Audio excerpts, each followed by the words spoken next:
जी हाँ दोस्तों, महिला आरक्षण बिल पर तगड़ा भिड़े बिहार के नए नवेले मुख्यमंत्री सम्राट और बिहार के पूर्व डिप्टी सीएम तेजस्वी यादव।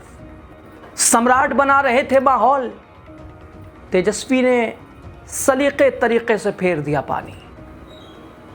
दोस्तों, लोकतंत्र के मंदिर में यानी संसद में 17 अप्रैल की शाम जो खबर आई उसने मोदी सरकार के घमंड को, अहंकार को चूर चूर कर दिया। विपक्ष कह रहा है महिलाओं के नाम पर राजनीति करने और संविधान के साथ छेड़छाड़ करने की डबल इंजन सरकार की कोशिशें आज औंधे मुंह गिर पड़ी हैं। क्योंकि दोस्तों, बीती रात 17 अप्रैल 2026 की ये तारीख इतिहास में दर्ज हो गई, क्योंकि लोकसभा में 131वां संविधान संशोधन विधेयक धराशायी हो गया। बिहार के नए नवेले मुख्यमंत्री सम्राट चौधरी फिलहाल माहौल तो बना नहीं है, और इसमें पीछे रह जाएंगे तो फिर कुर्सी बहुत ज़्यादा दिन चल नहीं पाएगी। इसको चलानी है तो वो राजनीति तो करनी पड़ेगी जो मूलभूत भारतीय जनता पार्टी की है।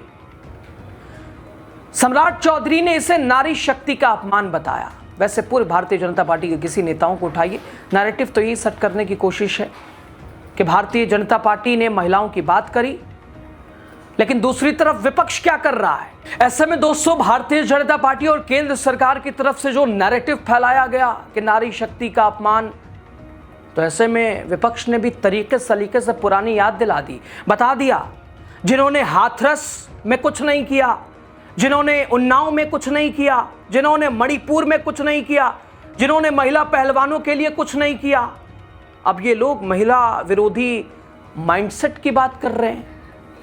उधर सम्राट की बात पर नेता प्रतिपक्ष तेजस्वी यादव ने भी सीधे तौर पर इसे संविधान बचाने की जीत बताया है।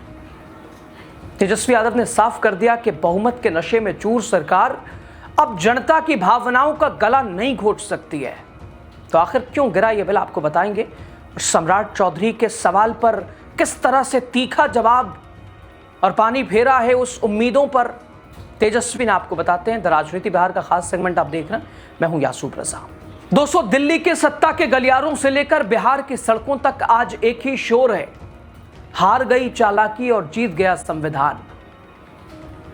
महिला आरक्षण के नाम पर देश को गुमराह करने का जो खेल एनडीए सरकार खेल रही थी, विपक्ष कह रहा है उसका पर्दाफाश हो चुका है, और बिहार के नए नवेले मुख्यमंत्री सम्राट चौधरी इसे दुर्भाग्यपूर्ण बता रहे हैं। कह रहे हैं विपक्ष ने आधी आबादी का हक मार लिया। यह है विपक्ष की मानसिकता महिलाओं को लेकर। सम्राट जी कहते हैं इसकी गूंज दूर तक जाएगी, जवाब देना पड़ेगा और हम छोड़ेंगे नहीं।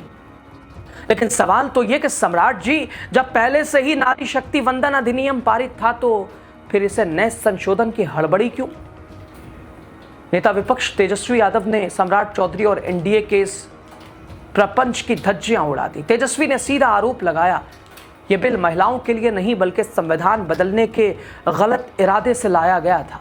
दोस्तों, तेजस्वी यादव ने उस दुखती रग पर हाथ रखा जिसे सम्राट चौधरी नजरअंदाज कर रहे थे। कोटा में कोटा, यानी दोस्तों पिछड़े और अल्पसंख्यक समाज के महिलाओं के हक की बात इस बिल में तो गायब थी।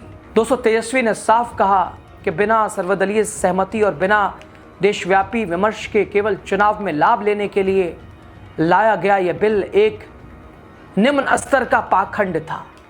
कोई महिला आरक्षण के बिल के खिलाफ कोई नहीं है, कोई पार्टी नहीं है, कोई सांसद नहीं है, ये बात समझना होगा। महिला बिल ये सत्ता पक्ष से पूछे, ये तो पहले ही से पास हो रखा है, और हम लोगों की ये मांग थी कि ओबीसी जो महिलाएं हैं, पुरुषों की जाति जाति होगी, महिलाओं की जाति जाति नहीं होगी, तो पिछड़ी महिलाएं ओबीसी महिलाओं को क्यों नहीं, ये हमारा सवाल था। लेकिन ये पूर्व में पारित हो गया, हम लोगों की संख्या नहीं थी, वरना हम लोग चाहते थे कि भाई ओबीसी महिलाओं को भी जो है आरक्षण मिले, लेकिन नहीं हो पाया। ये आनन फानन में जब 5 राज्यों का चुनाव चल रहा है तो ये आनन फानन में इसलिए लाया गया कि डिलिमिटेशन की जो बातें थी और जो सेंसस जो होना है, लेटेस्ट सेंसस, ये साफ तौर पे इसलिए था, ये लोग जो दे रहे थे 2011 की जनगणना को लेकर के होता, लेकिन हम लोग का है कि भाई जो लेटेस्ट जो 25 की जो जनगणना है उससे होगी तो जाहिर से तौर पे पिछड़ों की, अति पिछड़ों की, दलितों की जो आबादी है वो बढ़ेगी, तो आरक्षण फिर देना होगा इन लोगों को, जाति जनगणना कराना पड़ेगा। इसलिए ये लोग आनंद फानन में महिलाओं का कवच ला करके अंदर जो हिडन एजेंडा जो आरएसएस भाजपा का है वो लोग ला रहे थे। तो ये बिल तो गिरना तय था। और आप भी जान रही हैं कि भाजपा के लोग इतना बेवकूफ़ तो है नहीं, वो भी जान रहे थे कि 2/3 मेजॉरिटी उनके पास नहीं है, फिर भी लाया गया ताकि ये दिखा सके कि बड़े महिला के हितैषी लोग हैं। ये आरएसएस वाले लोग पैर धुलवाते हैं। ये लोग महिलाओं को, ये मनुस्मृति मानने वाले लोग, मनुस्मृति में महिलाओं के लिए क्या जगह है ये ज़रा पढ़ लीजिए मनुस्मृति में। ये लोग उसी को मानने वाले लोग हैं। ये लोग क्या जानेंगे महिलाओं का क्या सम्मान होता है।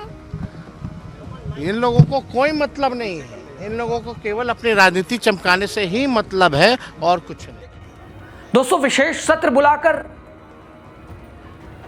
तेजस्वी कह रहे हैं जनता के करोड़ों रुपए सुहाहा कर दिए गए। मकसद था विधानसभा चुनावों में प्रोपेगेंडा फैलाना। विपक्ष की चट्टानी एकता ने आज यह साबित कर दिया कि देश की लोकतांत्रिक परंपराओं और संवैधानिक मर्यादाओं के साथ खिलवाड़ बर्दाश्त नहीं किया जाएगा। सम्राट चौधरी जिसे नारी शक्ति का अपमान कह रहे हैं, असल में तेजस्वी कह रहे हैं ये उन महिलाओं की जीत है जो अपने हक के साथ संविधान की सुरक्षा भी चाहती है। अब सम्राट चौधरी कह रहे हैं कि वो इसे हर घर तक ले जाएंगे। चलिए, ले जाइए सम्राट जी, लेकिन जनता ये भी पूछेगी कि जब महंगाई से रसोई जल रही थी, जब रोजगार के लिए महिलाएं सड़कों पर थी, जब महिला सशक्तिकरण के महज नारे थे, आधी आबादी का बस चुनावों में इस्तेमाल था, तब आपकी नारी शक्ति कहां सो रही थी। तेजस्वी यादव के कड़े रुख ने स्पष्ट कर दिया है कि अब इवेंट मैनेजमेंट की ये राजनीति चलने वाली नहीं है। दोस्तों, तो राजनीति में नियत और नीति का फर्क क्या होता है आपने बीती रात देखा। सम्राट चौधरी भले ही आज इसे हार बता रहे हो, लेकिन तेजस्वी यादव ने इसे संविधान की रक्षा का एक मार्च बना दिया है, विक्ट्री मार्च। दोस्तों, 131वें संशोधन का गिरना सरकार के लिए एक कड़ा सबक है कि देश केवल नंबरों से नहीं बल्कि सबको साथ लेकर चलने और संवैधानिक मूल्यों के सम्मान से चलता है। अब सम्राट के सवाल पर, तेजस्वी के जवाब पर आप क्या कहेंगे, आपकी राय क्या है? और विशेष करके महिला आरक्षण बिल पर, मोदी सरकार की मंशा नियत पर बताइएगा जरूर आप। बहुत शुक्रिया।